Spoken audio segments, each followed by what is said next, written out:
of the top 5 contestants from the top 10. Ladies, when your name is taken, please take a step forward.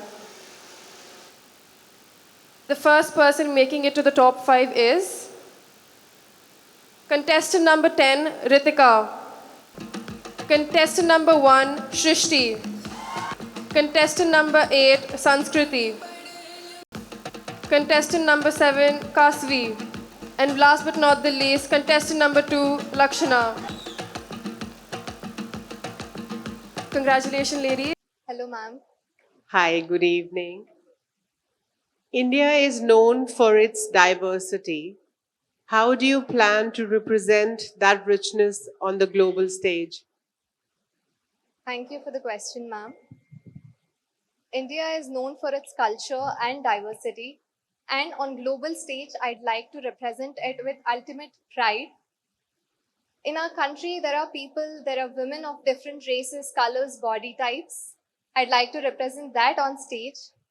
I feel that end of the day, we are not what we look into the mirror, it's what we are to the other people. So, thank you so much. Contestant number 1, Shrishti. Good evening, Srishti. Good evening, sir.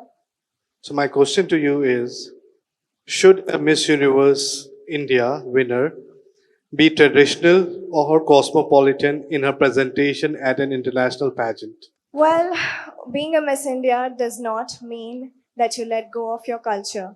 At the same time, it means that you embrace the modern times. So I think a Miss India should be both traditional and cosmopolitan and beautifully represent her country on the international platform by wearing her rich culture, by showcasing her rich culture, at the same time being open to being a modern woman.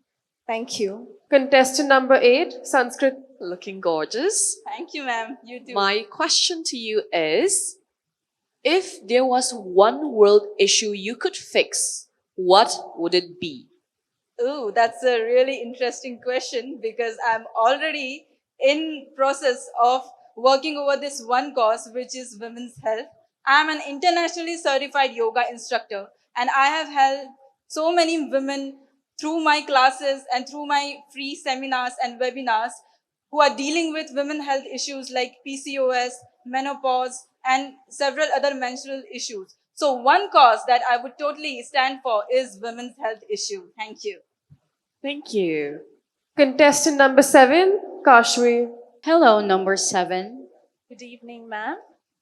And your question is, if the universe could borrow your strength for one day, where would you want it to be felt first? Again, if the universe could borrow your strength for one day, where would you want it to be felt first? Growing up, I have faced numerous mental health issues myself. At some point, I feared waking up the next morning to see the sunrise. Recently, in Telangana, there was a case where an engineering student committed suicide.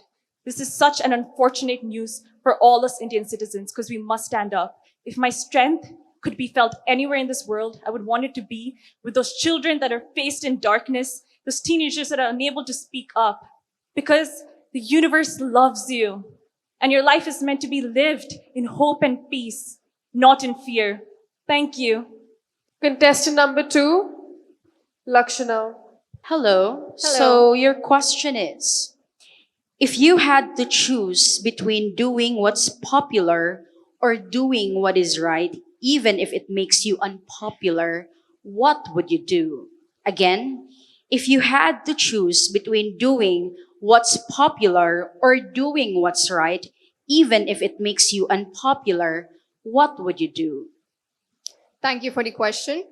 I think that doing something that is not quite popular is something that can uplift us to being popular. Doing something that we love can change and bring out something new in you. And I think that change is versatile and being authentic is something that really matters for inner beauty. Thank you.